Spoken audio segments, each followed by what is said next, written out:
Anganwadi workers and helpers union CITU ఇచ్చిన ఫిర్యాదు మేరకు Kovur ICDS incharge CDPO Sharada 20వ తేదీ కోవూరుకు విచారణ జరపడానికి వచ్చిన పీడీని విచారణ జరపకుండా అడ్డుకొని అహంకారపూరితంగా మాట్లాడడం చాలా దుర్మార్గమైన చర్య అని సిఐటియు నాయకులు అన్నారు. నెల్లూరు నగరంలోని సిఐటియు జిల్లా కార్యాలయంలో మీడియా సమావేశం నిర్వహించి మాట్లాడారు.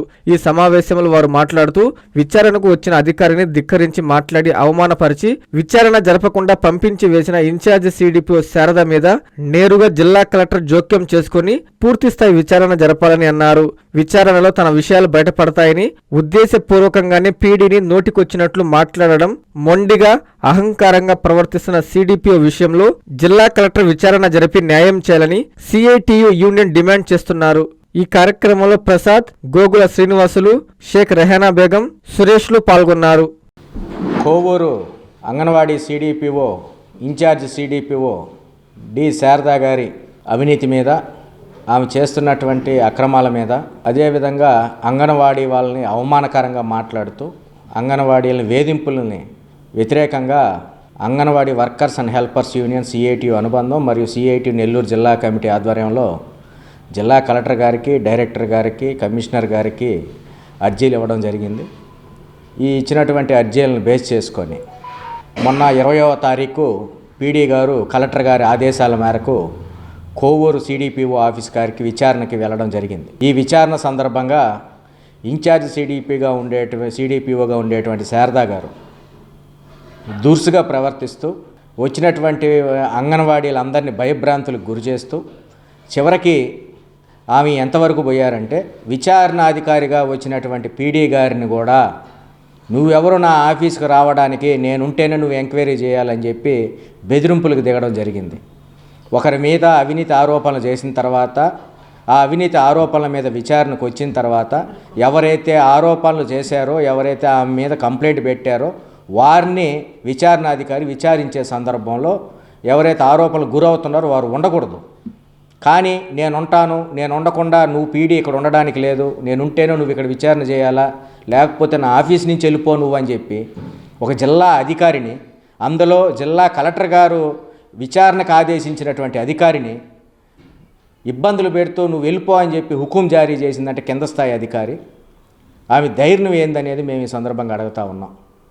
మేమేమీ వేకిరిగా ఆరోపణలు చేయలే. ఈరోజు ఒక్కొక్క అంగన్వాడీ వాళ్ళ దగ్గర నుంచి ఫోన్పేల రూపంలో డబ్బులు ఆమె డ్రైవర్కి, అసిస్టెంటు, వీళ్ళందరి అకౌంట్లో డబ్బులు వేయించుకున్నారు. సాక్ష్యాధారాలతో పాటు పెట్టాం. అటెండర్ అకౌంట్లలో, డ్రైవర్ అకౌంట్లలో, ఏజెన్సీల దగ్గర కోడిగుడ్లు, అదేవిధంగా బాలామృతం ఇచ్చేటువంటి వాళ్ళు, వీళ్ళందరి ఏజెన్సీల దగ్గర డబ్బులు తీసుకున్నాం. నేరుగా మీ డ్రైవర్ వాళ్ళ అకౌంట్లోకి వేసినటువంటి సాక్ష్యాలు ఉన్నాయి. పోస్టులు ఇచ్చారని చెప్పి పోస్టులు వచ్చినటువంటి అంగన్వాడీ వాళ్ళ దగ్గర నాకు వస్తు రూపంలో డబ్బులు ఇవ్వాలా, నగదు రూపంలో డబ్బులు ఇవ్వాలని చెప్పి ఆఫీసుకి బీరవాలు, కుర్చీలు, వ్యక్తిగతంగా డబ్బులు ఇన్ని తీసుకున్నటువంటి అన్నీ బహిర్గతమైనవి. మీ అవినీతి మీద చర్చ జరుపుతూ ఉంటే, మీ అవినీతి మీద విచారణ జరుపుతూ ఉంటే విచారణాధికారిగా వచ్చినటువంటి పీడీ గారిని దుర్భాషలాడి, పై అధికారినే ఈ విధంగా దుర్భాషలాడి మా ఆఫీస్ నుంచి నువ్వు బయటికి వెళ్ళిపో అంటే ఇంక సామాన్యమైనటువంటి అంగన్వాడీల పరిస్థితి ఏంటి? ఈ వేధింపులు తట్టుకోలేక ఈమెకు అనుకూలంగా నిర్మల అనేటువంటి ఒక సూపర్వైజరు, వీరిద్దరూ కలిసి అంగన్వాడీ వాళ్ళ దగ్గరని వాళ్ళని పిండుకుంటూ ఉన్నారు. వాళ్ళ శ్రమను దోచుకుంటా, వాళ్ళకు వచ్చేటువంటి జీతంలో పర్సంటేజీలు ఇవ్వాలా, బిల్లుల్లో పర్సంటేజీలు ఇవ్వాలా, ఆ పర్సంటేజీలు ఇవ్వకపోతే వేధింపులకు గురి చేస్తూ ఉన్నారు. ఇది ఎక్కడ న్యాయం? ఈ వేధింపులు తట్టుకోలేక ఇప్పటికే ఇద్దరికి బైపాస్ సర్జరీ, గుండె ఆపరేషన్ చేయించుకున్నారు. బ్రెయిన్ స్ట్రోక్లు వచ్చినటువంటి వాళ్ళు ఉన్నారు. 3-4 రిజైన్ చేసి వెళ్ళిపోయారు. హెల్పర్లు, ఒక టీచర్ రిజైన్ చేసి వెళ్ళిపోయింది. ఈ దేశ చరిత్రలోనే ఒకే ఒక్క రోజు ఒక ప్రాజెక్ట్లోని 320 సెంటర్లకి మెమోలు ఇచ్చినటువంటి సిడిపిఓ ఎవరైనా ఉన్నారంటే ఈ ఒక్కటే. ఎందుకు మెమో ఇచ్చారంటే నేనేంటో నా ప్రాజెక్టులో ఉండేటువంటి అంగన్వాడీ వాళ్ళందరికీ తెలియాలని చెప్పి ఒకే రోజు 320 సెంటర్లు ఉంటే 320 సెంటర్లకి మెమోలు ఇచ్చేసింది. తక్షణం కఠిన చర్యలు తీసుకోవాలని చెప్పి సిఐటియుగా మేము కోరుతూ ఉన్నాం. ఎవరైతే ఆరోపణలు చేశారో, ఎవరైతే ఆమె అవినీతిని ప్రశ్నించారో వాళ్ళ మీద, ఆ అంగన్వాడీ వాళ్ళ మీద పోయి కోవూరు పోలీస్ స్టేషన్లో కేసు పెట్టింది ఆమె. పై అధికారి ఉండి కింద పని చేసేటువంటి వాళ్ళ మీద కోవూరు పోలీస్ స్టేషన్లో కేసు పెట్టడం అంటే ఆమె ఏ విధంగా బెదిరింపులకు పాల్పడుతుందో చూడండి. అమ్మా, నువ్వు అవినీతికి బాధపడ్డావు, నువ్వు మమ్మల్ని ఇబ్బంది పెడతా ఉండవు, ఇది మంచి పద్ధతి కాదని చెప్పి ప్రశ్నించినందుకు కోవూరు పోలీస్ స్టేషన్లో సుజాతమ్మ గారి మీద, అంగన్వాడీ టీచర్ మీద పోలీస్ కేసు పెట్టింది. ఇంతకన్నా ఏమి దిగజారాలి? కాబట్టి ఎమ్మెల్యే గారు కూడా మీ నియోజకవర్గంలో జరిగేటువంటి ఈ అవినీతి మీద మీరు విచారణ జరిపించి చర్యలు తీసుకుంటారా, లేదు ఇట్లాంటి అవినీతి అధికారే మా నియోజకవర్గంలో ఉండాలని చెప్పి మీరు ప్రోత్సహిస్తారా, అది ఎమ్మెల్యే గారికే వదిలేస్తూ ఉన్నాం. కోవూరు ఐసీడీఎస్ ఇన్ఛార్జ్ సిడిపిఓ శ్రీమతి టి శారద గారు 20వ తేదీన ఆఫీసులో మేము పెట్టిన కంప్లైంట్ మీద కలెక్టర్ గారి ఆదేశాల మేరకు పీడీ గారు విచారణ అధికారిగా వచ్చారు. మేమందరం కూడా అక్కడే వెయిట్ చేస్తూ ఉన్నాము. మాకు కూడా తెలియచేశారు, మేము ఎందుకంటే కంప్లైంట్ పెట్టాం కాబట్టి. పీడీ గారు వచ్చిన వెంటనే పైకి వెళ్ళారు. సిడిపిఓ గారు కొద్దిమందిని కూర్చోబెట్టుకొని ఏదేదో మాట్లాడుతూ ఉన్నారు. మమ్మల్ని అయితే లోపలికి రానిలేదు సిఐటి వాళ్ళని. మేడం గారు వచ్చి విచారణకి కూర్చున్న తర్వాత నువ్వు కూడా వెళ్ళమ్మా బయటికి, మీ మీదే కదా విచారణ జరుగుతున్నా అంటే, నేనెందుకు పోతాను, అసలు నాకేం అవసరం బయటికి పోవాల్సిన అవసరం, నువ్వేంది చేసేది విచారణ, నీ విచారణ నేను అంగీకరించను, నువ్వు వెళ్ళిపో బయటికి ముందు అని చెప్పి పీడీ గారిని మాట్లాడారు. మరి మేము కూడా బెత్తరపోయాం అక్కడే. ఏంది ఇట్లా మాట్లాడుతుందని అంటే, మేడం గారు చెప్పారు, ఇట్లా నువ్వు మాట్లాడడం కరెక్ట్ కాదా అని అంటూనే ఉన్నారు. ఈమె బయటికి వచ్చేసి ఏదో అరుచుకుంటూ వచ్చేసింది. మేడం గారు ఉండైనా సరే ఆ వచ్చిన వాళ్ళందరితోటి విచారణ జరిపి ఉండాల్సింది పీడీ గారు.